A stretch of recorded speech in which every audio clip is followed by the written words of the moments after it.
Halo teman-teman, kami dari kelompok 7. Inilah anggota kami, Ibadur Rahman, Isetri Rizkiana, Disda Fadilah Putri, dan Sumiati. Di sini kami akan menjelaskan pembelajaran PAI berbasis teknologi yang baik dan memenuhi standar pendidikan dengan menggunakan berbagai fasilitas teknologi. Mari kita simak. Assalamualaikum warahmatullahi wabarakatuh. Baik, di sini saya akan menjelaskan tentang pengertian fasilitas belajar dan teknologi pendidikan. Fasilitas adalah hal-hal yang bermanfaat untuk mempermudah suatu kegiatan.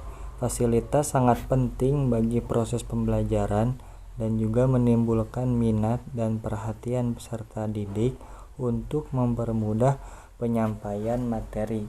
Kegiatan pembelajaran di kelas membutuhkan adanya fasilitas agar proses dapat berjalan dengan lancar dan teratur. Dengan adanya fasilitas pembelajaran ini akan mempengaruhi kreativitas seorang guru dalam proses pembelajaran sehingga tercipta pembelajaran yang kreatif dan menyenangkan. Jadi, fasilitas belajar merupakan suatu alat dalam mendukung proses KBM yang dilakukan oleh siswa maupun guru guna memperlancar proses pembelajaran yang akan dilakukan. Sedangkan teknologi pendidikan adalah kajian untuk membantu proses belajar dan meningkatkan kinerja dengan membuat dan mengelola proses dan sumber teknologi yang memadai. Dari pendapat-pendapat di atas dapat diambil sebuah kesimpulan bahwa fasilitas belajar dalam teknologi pembelajaran adalah segala sesuatu yang diperoleh dari hasil teknologi industri yang dapat mempermudah penyelenggaraan KBM mencapai tujuan belajar. Yang terakhir, adapun standar ideal fasilitas belajar yang sebaiknya ada di dalam pendidikan, antara lain tersedianya ruang belajar yang nyaman, tersedianya alat tulis, tersedianya meja dan kursi belajar, tersedianya media teknologi belajar seperti komputer, internet, dan lain sebagainya. Mungkin sekian yang bisa saya sampaikan, kurang lebihnya mohon maaf. Wassalamualaikum warahmatullahi wabarakatuh.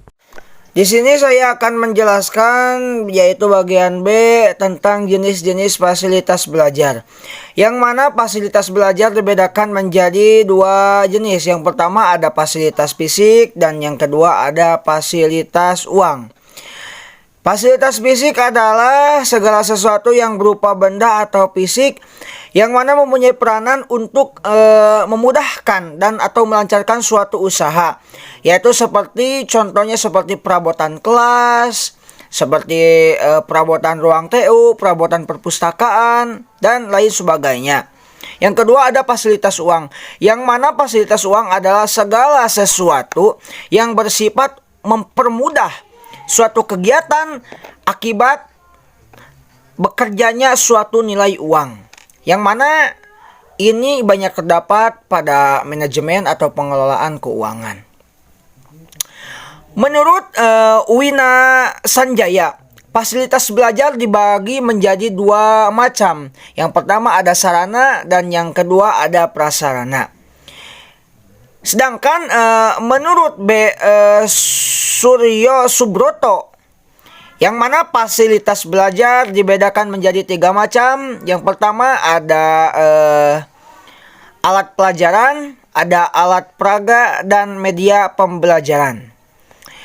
Adapun ruang lingkup fasilitas belajar sekolah menurut Sopiatin, yaitu diantaranya yang pertama ada perencanaan pengadaan lahan. Yang kedua, bangunan sekolah. Yang ketiga, perlengkapan sekolah.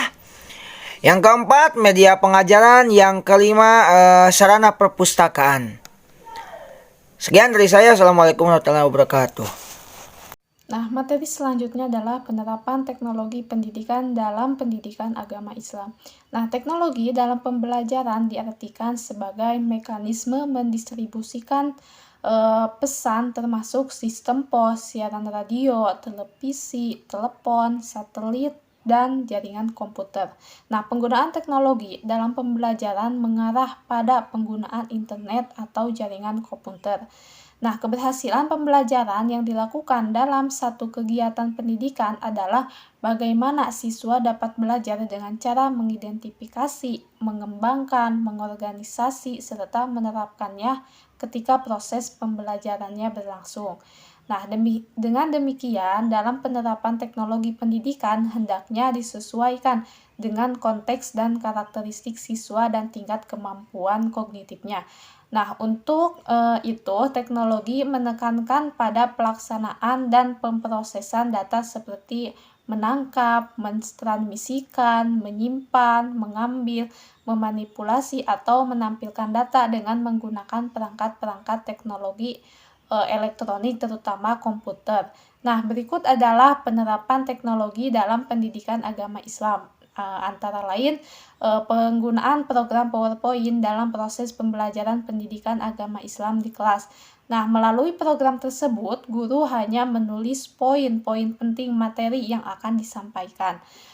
Terus yang kedua ada menggunakan email untuk mengumpulkan tugas dari peserta didik.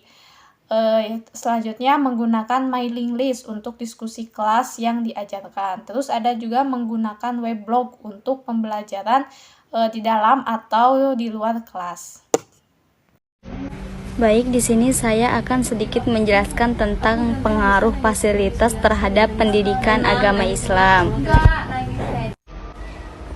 Untuk dapat meningkatkan prestasi belajar siswa yang maksimal, tentunya perlu diperhatikan berbagai faktor yang membangkitkan para siswa untuk belajar dengan efektif. Hal tersebut dapat ditingkatkan apabila ada semua penunjang, yaitu faktor sarana dan prasarana belajar dan memanfaatkannya dengan tepat dan semaksimal mungkin.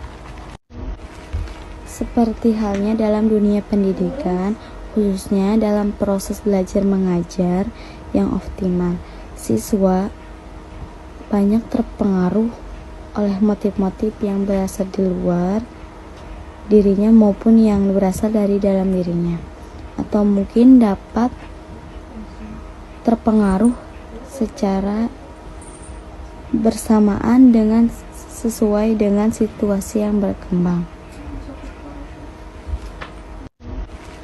Seperti halnya dalam dunia pendidikan, khususnya dalam proses belajar mengajar yang optimal, siswa banyak terpengaruh oleh motif-motif yang berasal di luar dirinya maupun banyak terpengaruh oleh motif-motif yang berasal di luar dirinya maupun yang berasal dari dalam dirinya, atau mungkin dapat terpengaruh secara bersamaan dengan sesuai dengan situasi yang berkembang. Dengan demikian, motivasi sangatlah penting, baik motivasi yang berasal dari dalam diri maupun motivasi yang berasal dari luar diri.